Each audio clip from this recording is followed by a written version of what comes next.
뉴스 시작합니다. 김윤수입니다. 오늘도 물폭탄이 떨어졌습니다. 부산과 울산, 경남, 광주, 전남까지 남부 지역을 중심으로 폭우가 쏟아졌는데 지난 봄철 화마로 큰 피해를 입었던 이 경남 산청이 이번엔 수마로 초토화됐습니다. 시간당 최대 100mm의 극한 호우가 내렸고 산사태가 발생해서 현재까지 3명이 숨지고 3명이 실종됐습니다.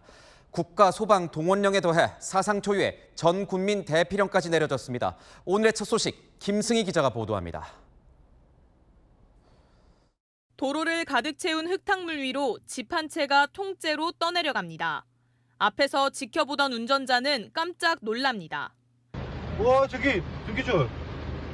나흘간 740mm가 넘는 장대비가 쏟아진 경남 산청구는 일대가 물바다가 됐습니다. 한때 시간당 최대 100mm의 집중호우가 쏟아지는 등 상황이 악화되자 산청구는 오후 1시 50분쯤 전 군민에게 대피하란 재난 문자를 발송했습니다. 전 군 지역을 대상으로 대피를 권고한 건 전례가 없는 일입니다. 곳곳에서 발생한 산사태로 주민 여러 명이 숨지거나 실종된 것으로 집계됐습니다. 소방청은 국가소방동원령을 발령해 대응에 나섰지만 현장 접근이 어려워 어려움을 겪고 있습니다. 현재 일대 마을엔 전기도 끊기면서 주민들은 두려움을 감추지 못하고 있습니다.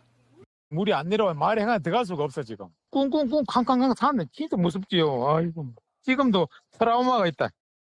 인근 합천군도 오늘 오전에만 200mm의 비가 내렸습니다.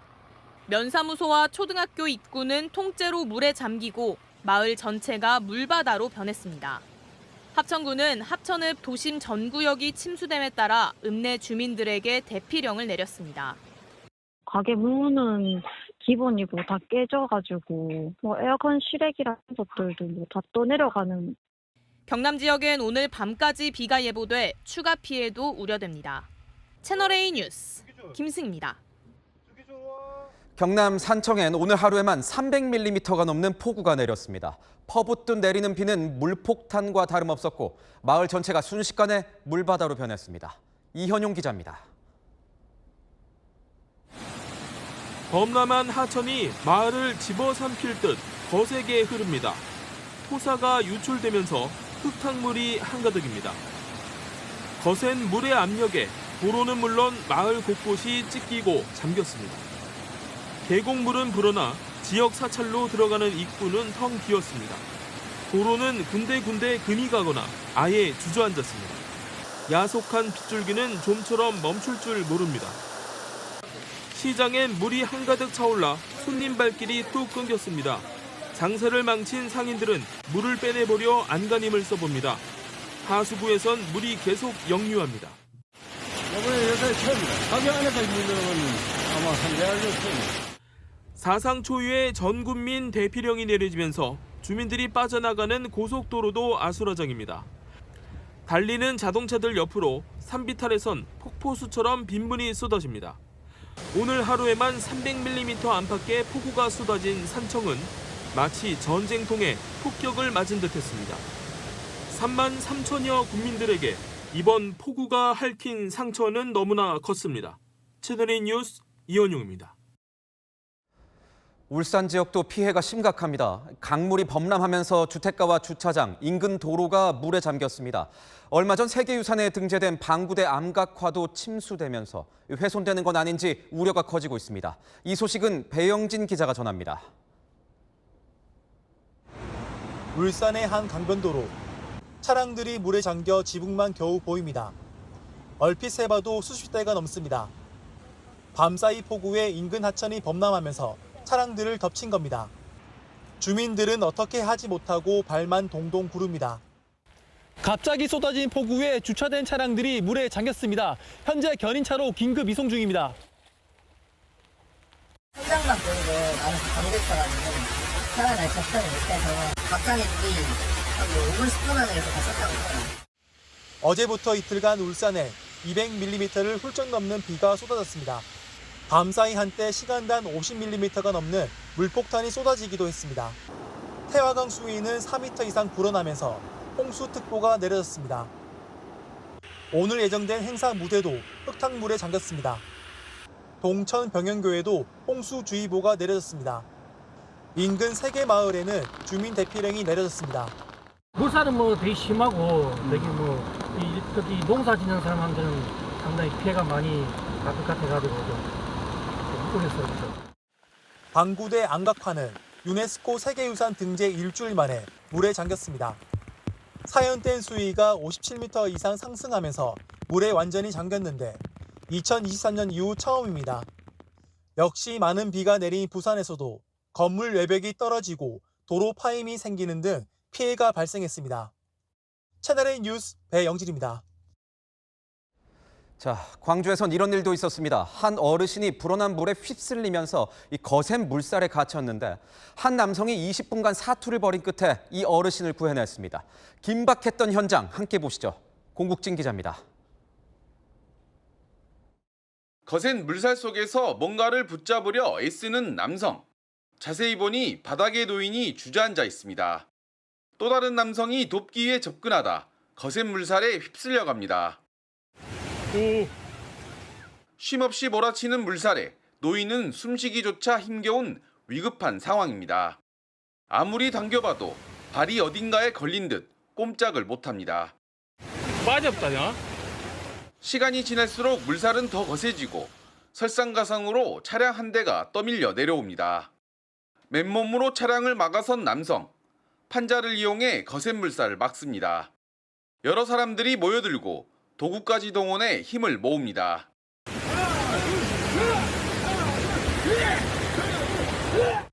거센 물살을 거스른 사투는 20분 넘게 이어지고 마침내 노인을 구조해 옮기는 데 성공합니다.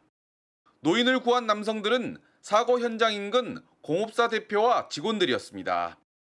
폭우 피해를 막기 위해 가게 앞에 모래주머니를 쌓고 있다 노인이 빠진 걸 보고 망설임 없이 뛰어들었습니다. 사람이 큰일 났구나. 이러다 죽겠다 그래갖고 무조건 일단 뛰어왔지. 다리가 툭 다 깨있다 하더라고. 구조된 노인은 병원에 옮겨졌고 이튿날 공업사를 찾아와 감사 인사를 전했습니다. 뻗었죠. 와, 사람 구했고. 아, 이거 보통 일이 아니구나. 이거 우리 119 아저씨들이나 경찰들이나 공무원들 다 보면 대단하신 분이다. 거센 물살 속에서 자칫 자신들도 위험할 수 있는 상황이었지만 생명을 구하겠다는 일념이 결실을 일궈냈습니다. 채널A 뉴스 공국진입니다.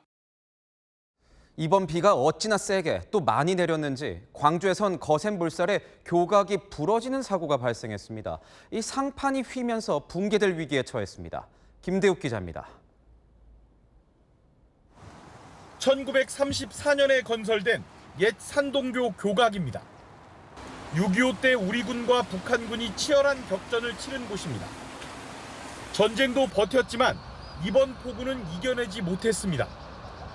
강한 물살에 교각이 부러지고 상판도 뒤틀렸습니다. 주민 보행로로 이용되던 곳이지만 통행이 즉각 중단됐습니다. 큰 나무 둥치라든지 이런 물건들이 많이 내려와서 교각과 이게 부딪히는 걸 봤습니다. 그래서 그런 충격들이 교각을 이렇게 좀 부서지게 하지 않았나 싶네요. 광주 신안교 일대도 피해가 큽니다.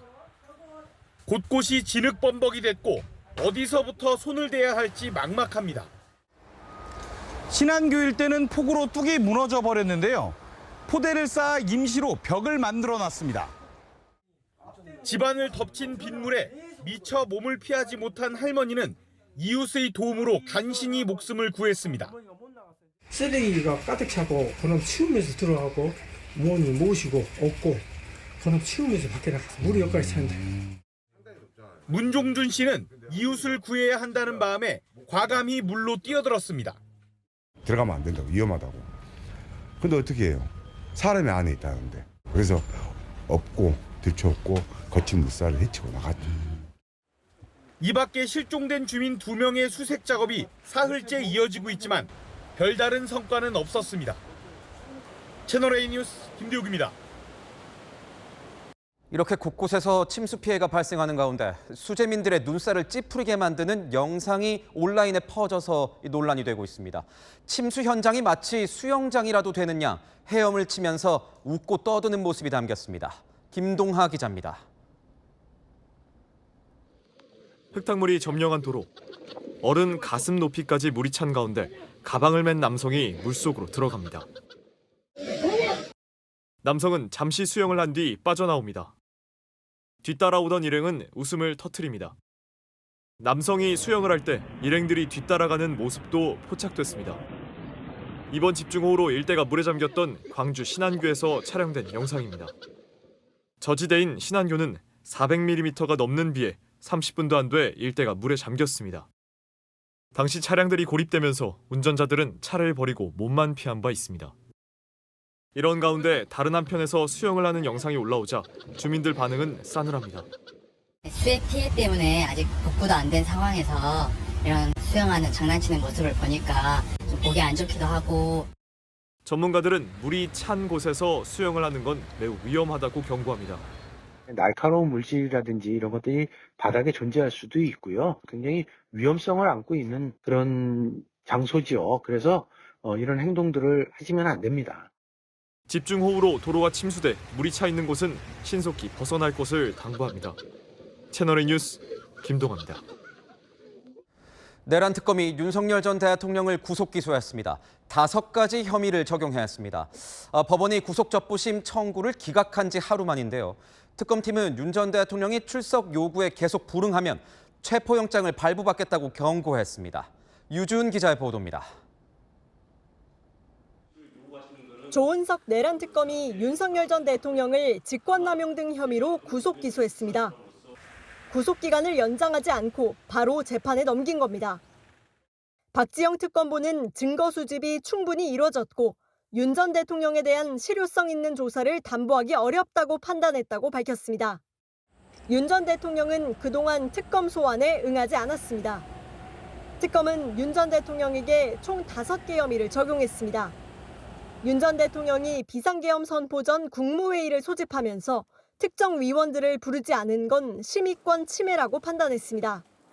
비상계엄 선포문을 사후에 작성했다가 폐기하도록 지시한 혐의도 적용했습니다.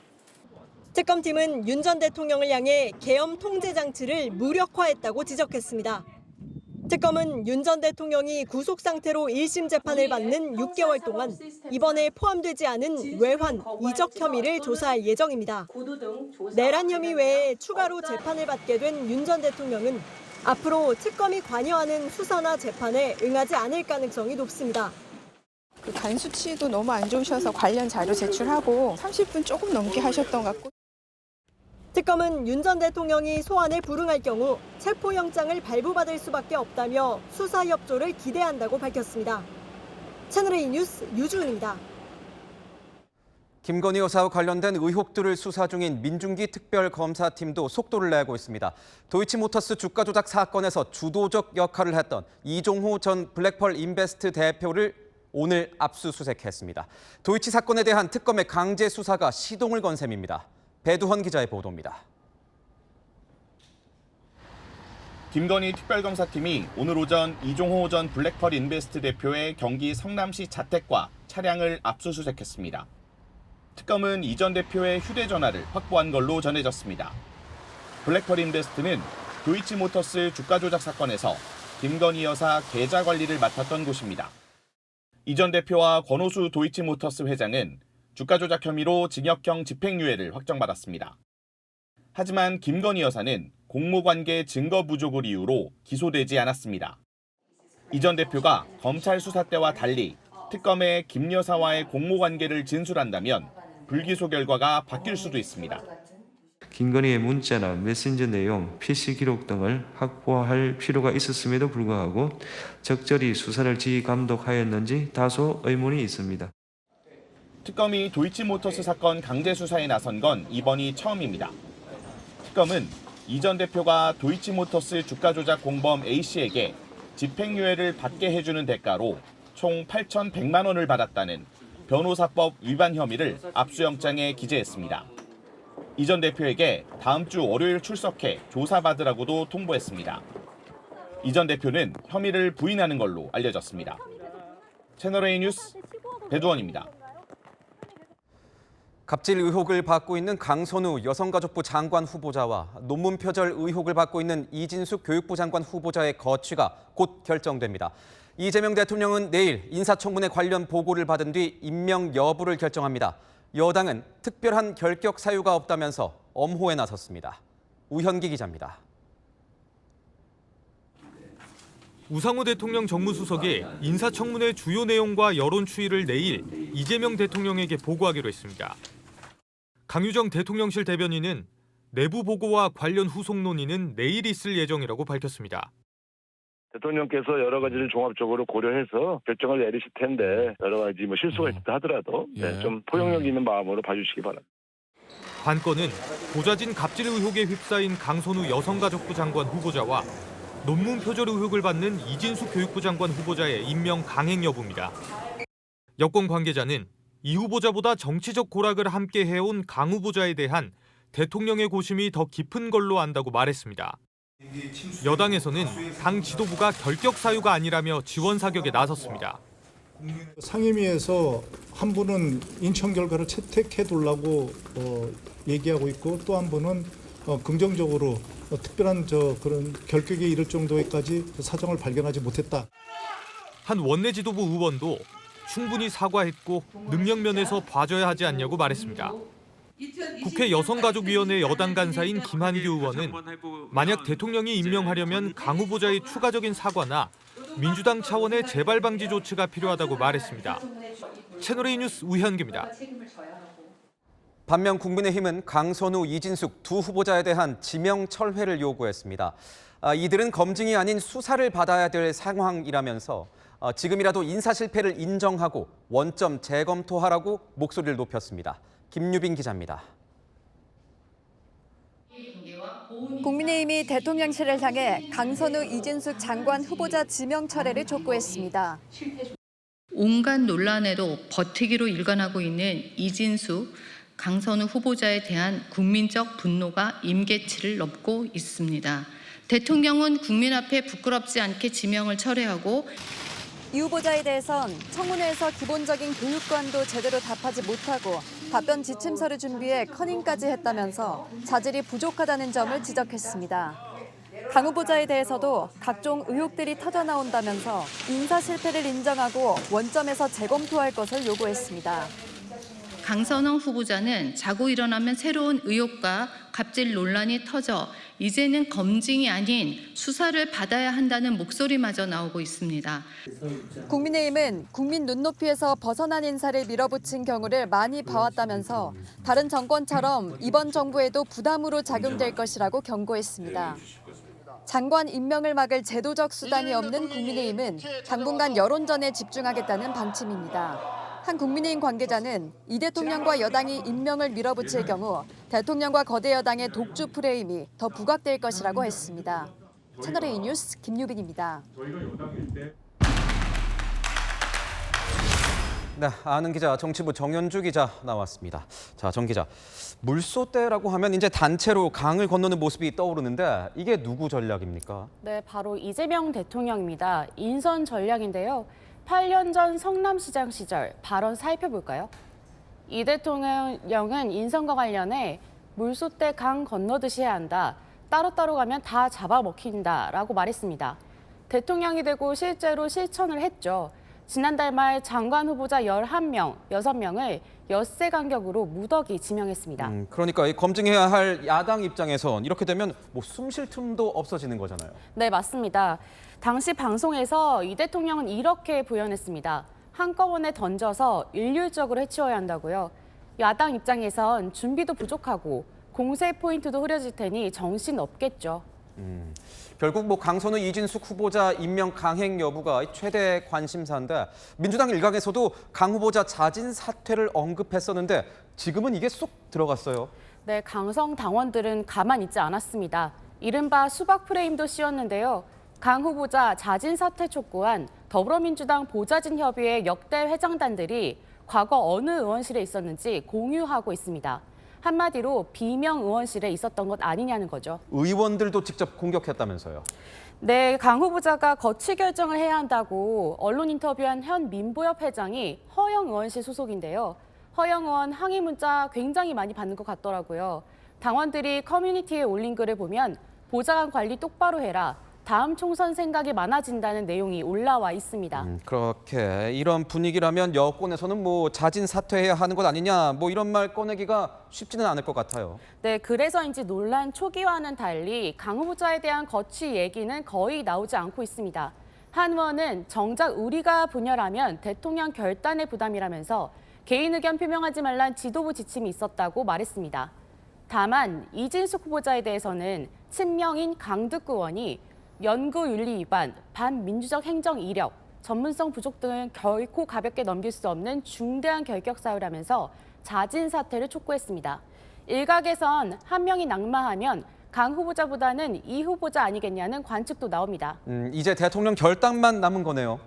이르면 내일 결정할 걸로 보이는데요. 이 대통령은 내일 강훈식 비서실장, 우상호 정무수석 등 주요 참모진과 논의할 예정입니다. 어떤 결론 내릴 것 같아요? 네, 논란이 한창 불거졌을 때는 최소한 한 명은 낙마하는 것 아니냐는 전망이 나왔는데요. 지금은 2명 다 강행할 가능성도 배제할 수 없습니다. 한 대통령실 관계자는 결국 공직자는 실적과 성과로 평가받는 것이라고 하더라고요. 물론 강행 시 걱정도 있긴 합니다. 언론 비판 등이 우려된다면서요. 결국 최종 선택은 대통령의 몫입니다. 지지율에 자신이 있다면 임명을 강행할 수도 있겠죠. 네, 어제 발표된 한국갤럽 여론조사를 보면요. 인선 논란이 한창 들끓고 있는데 이 대통령 국정 지지율 오히려 1%포인트 올랐습니다.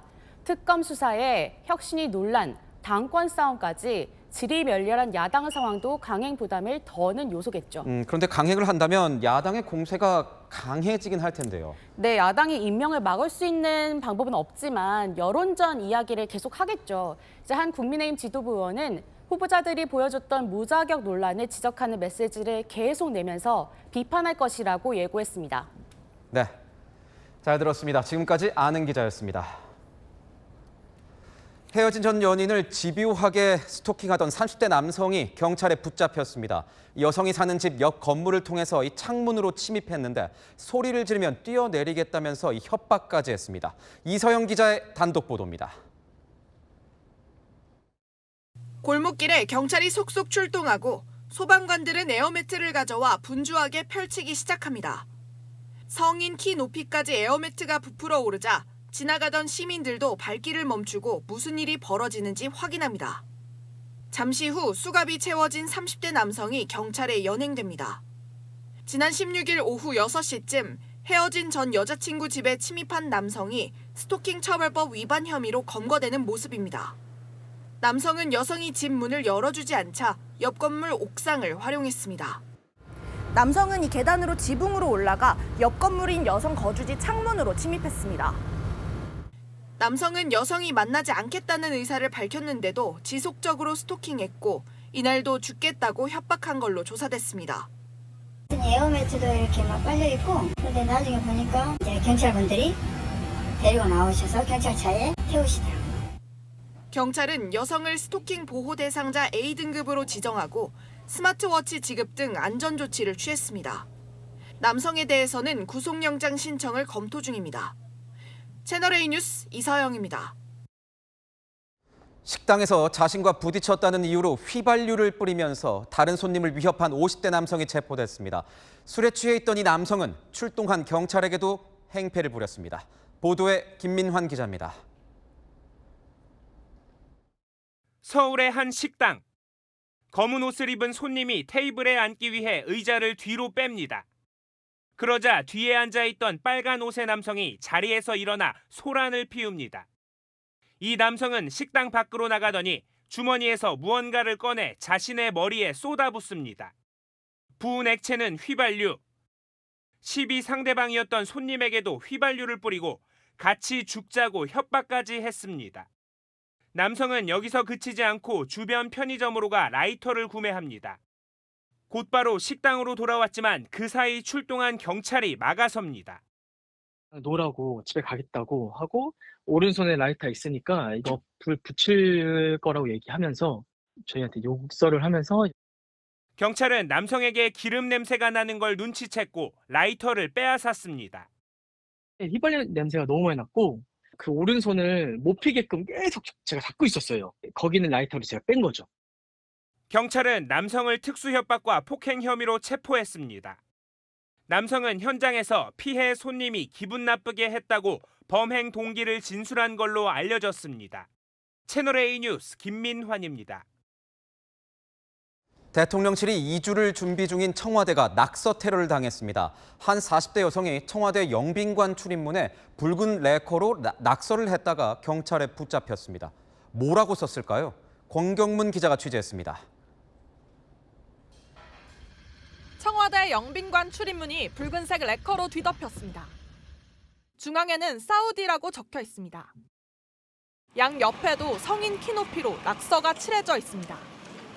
어젯밤 9시 30분쯤 청와대 영빈문에 붉은색 레커칠을 한 40대 여성이 경찰에 붙잡혔습니다. 차 본넷대에도 낙서가 있었기 때문에 같은 피해자인 줄 알았는데 나중에 그분을 데리고 경찰서로 가더라고요. 철문에 칠해졌던 낙서는 거의 다 지워졌는데요. 입간판으로 가려둔 돌기둥엔 붉은 레커 자국이 아직 남아 있습니다. 여성은 경찰 조사에서 사우디 왕세자를 만나게 해달라고 한 걸로 알려졌습니다. 청와대 재단은 전문 업체를 투입해 1차 복구를 마쳤습니다. 경찰은 재물손괴 혐의로 여성을 입건하고 응급 입원시켰습니다. 주택 외벽이 무너져 내렸고 흙더미 사이로 주택 구조물이 드러나 있습니다. 주택 안 천장은 내려앉고 부엌 서랍도 떨어졌습니다. 오늘 아침 서울 서대문구의 한 주택 외벽이 무너지는 사고가 발생했습니다. 인명피해는 없었지만 주택 거주 주민 4명이 긴급 대피했습니다. 피해 주민은 바로 옆 공사 현장에서 큰 진동이 발생해왔다고 주장했습니다. 진동 때문에 이런 균열이 좀 가고 그때부터 조짐이 보이다가 오늘 아침에 갑자기 이 전체가 벽이 무너져 내리면서 이렇게. 서대문구는 피해 주민에게 임시 거처를 제공하고 정확한 사고 원인을 분석 중입니다. 채널A 뉴스 권경문입니다. 일본이 후쿠시마 원자력 발전소 사고가 난 지 14년 만에 처음으로 새로운 원전 신설을 추진합니다.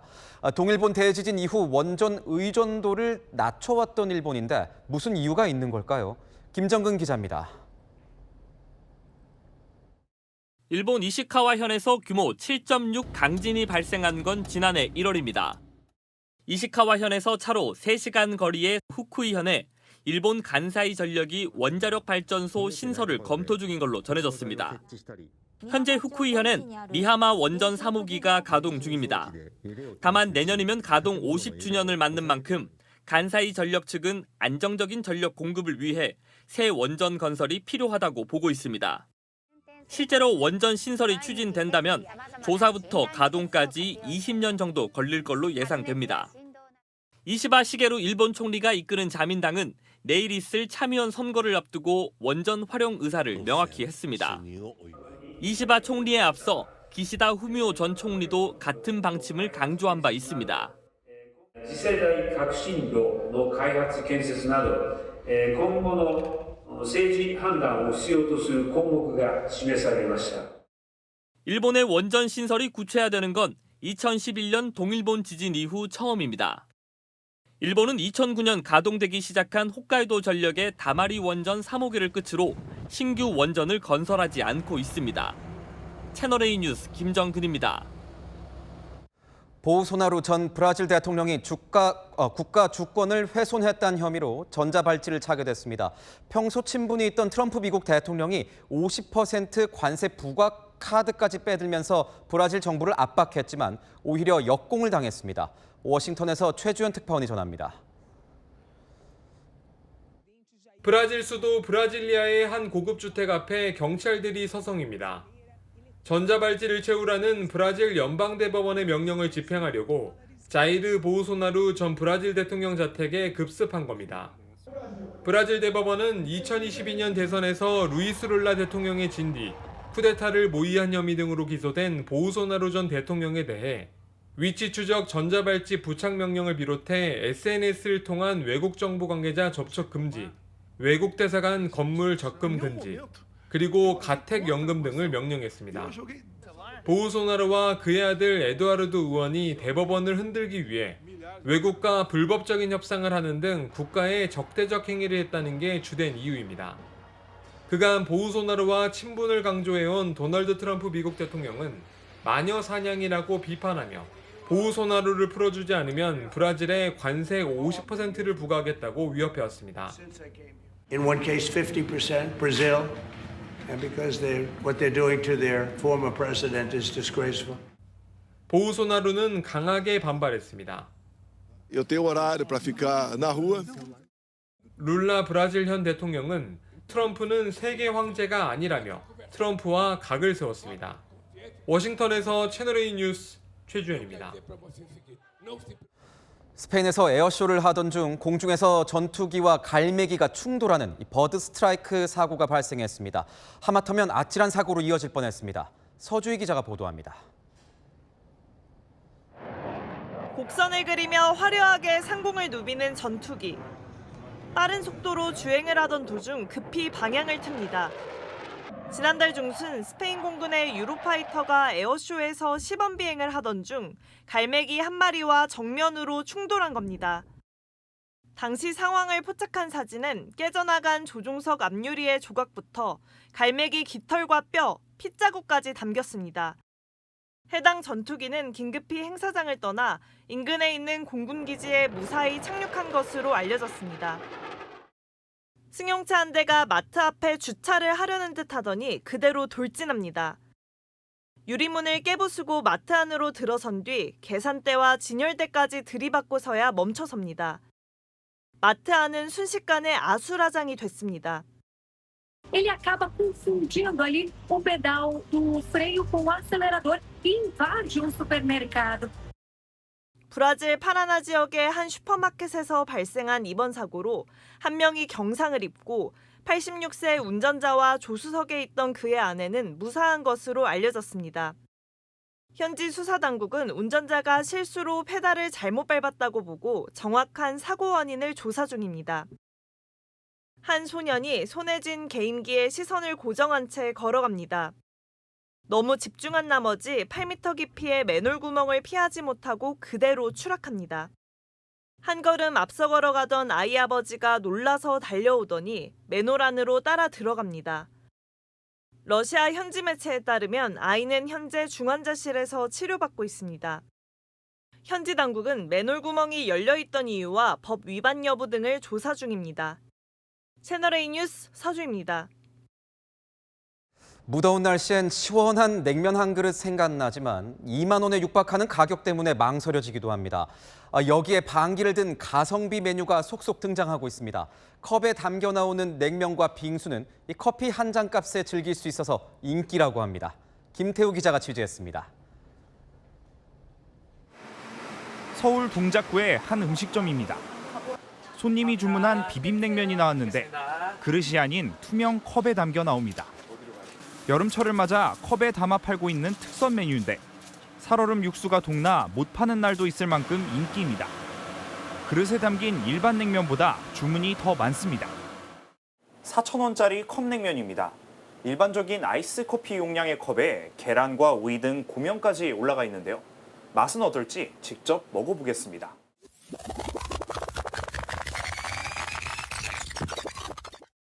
음식점에서 먹는 냉면 맛 그대로인데요. 간편한 데다 커피 한 잔 가격에 즐길 수 있다는 점이 장점입니다. 컵냉면이 뭐지 하고 좀 궁금해져가지고 먹게 됐거든요. 들고 다니면서 먹기도 좋게 맛있고. 야구장 인근의 육회 전문점에선 경기가 있는 날이면 컵 육회 주문이 끊이질 않습니다. 육수만 부으면 어디서든 시원하게 즐길 수 있다 보니 경기를 보며 허기를 채우려는 야구 팬들 사이에서 인기입니다. 야구 1시간 전에 컵육회랑 비추면 만지면. 커피 프랜차이즈 업체들이 여름철을 맞아 내놓은 컵빙수 제품도 품절 대란입니다. 사진을 찍고 싶을 만큼 모양도 예쁜 데다 4,000원대의 다양한 종류의 빙수를 맛볼 수 있어서입니다. 실질적으로 음식점에 이제 들어가 앉아서 먹기 위해서는 임대료도 지불해야 되고 그런데 이제 들고 다니면서 먹을 수 있게 한다고 할 것 같으면 소비자 가격도 합리적으로 낮춰질 수가 있다. 고물가 시대 학창 시절 즐겼던 컵떡볶이처럼 가성비 좋은 이색 컵 요리가 주목받고 있습니다. 채널A 뉴스 김태우입니다. 더불어민주당 당대표를 뽑기 위한 전당대회 그 첫 경선에서 정청래 의원이 승리했습니다. 정 의원은 충청권 권리당원 투표에서 득표율 62.77%를 기록해 경쟁자인 박창대 의원을 꺾었습니다. 조민기 기자입니다.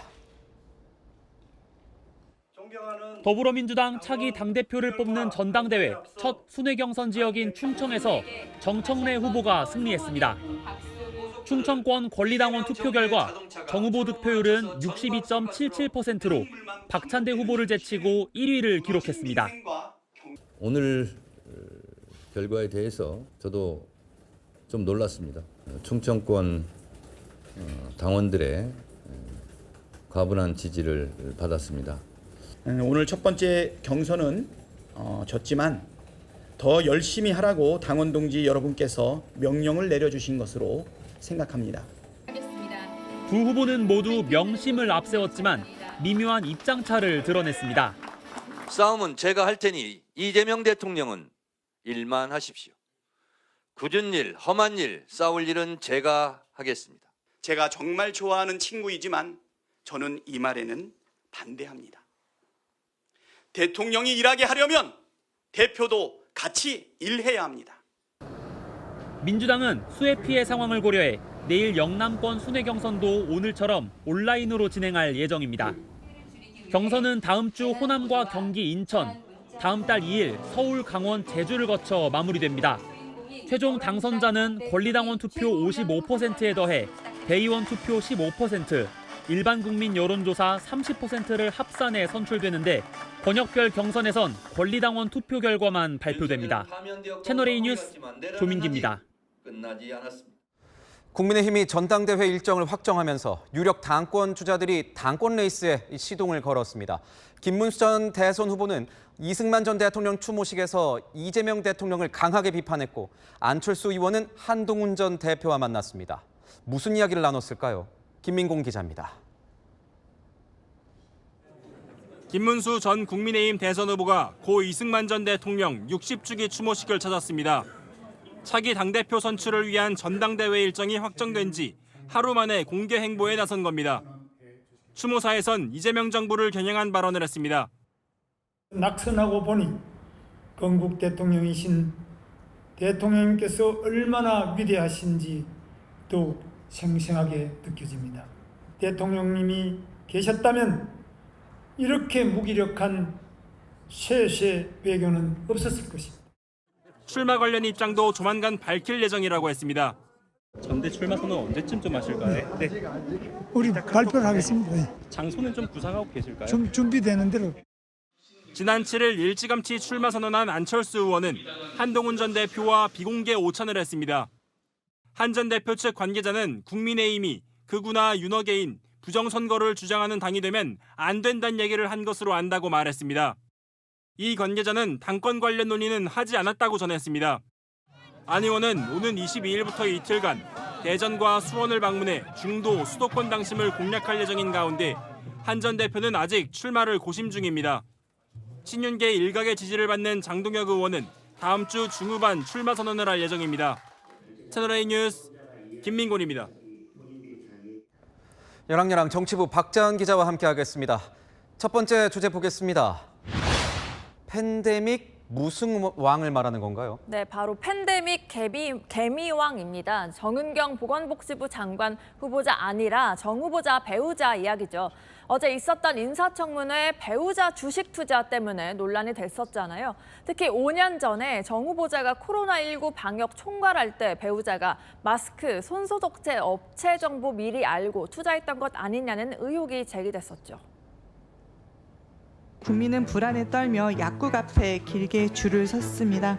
그런데 그 줄 뒤에서 바이러스 헌터라고 불리던 후보자, 남편은 팬데믹 개미왕이라는 비판에 대해서 어떻게 생각하십니까? 동의하기 어렵습니다. 주식이 어떻게 바뀌고 하는 것을 이제 저나 남편이나 알 수 없었고.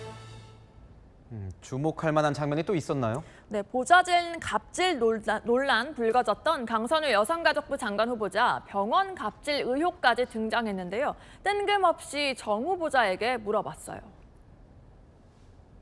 강선우 의원이 나 국회의원이다. 보건복지위원이라 이 병원 잘한다. PCR 검사 없이 신속 한원 검사만으로 병동에 출입한 것으로 면회 원칙이나 이런 거는 반드시 지켰어야 맞다라고 생각합니다. 제가 유감을 표명할 사항은 아닌 것 같아서. 네, 또 여당 의원 발언에 야당 의원들 항의성으로 퇴장하는 일도 있었습니다. 윤석열에게는 끝없는 실드를 쳤던 분들이 막상 후보자에 대해서는 코로나 영웅이라고 지켜 세우면서도 명백한 증거 없이 의혹만. 그렇게만 얘기할 수밖에 없었어요? 그럼 미리 작업을 했어야죠. 제가 웃기는 소리 많이 했습니다. 그렇죠? 아니, 아이고 끝까지 그렇게 조롱하고 모욕적으로 하면서 어떻게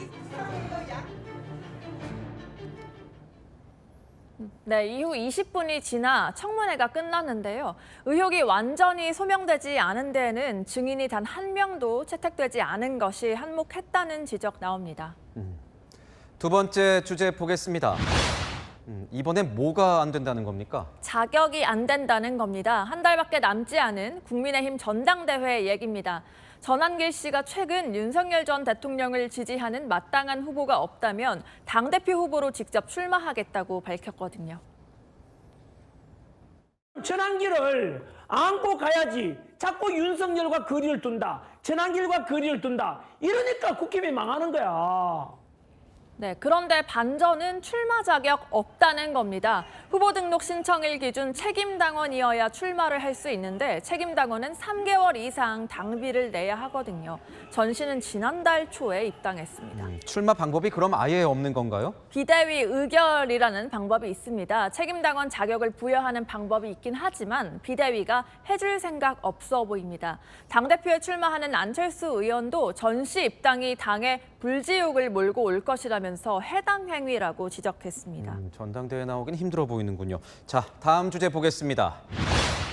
너도 나도 현장으로 수해 현장을 말하는 것 같아요. 네, 맞습니다. 이번에 기록적인 폭우 피해 입은 수해 현장에 여야 의원들 가서 봉사했습니다. 송원석 비대위원장 등 국민의힘 지도부 오늘 오전 충남 예산부터 찾았습니다. 여기까지 물이 들어왔다는 거야. 여기가 물이 다 차 있으니까. 비가 오면 어떡하냐, 얘들아. 신문지가 다 젖어서 엄청 무겁네요. 어휴. 자, 나가요.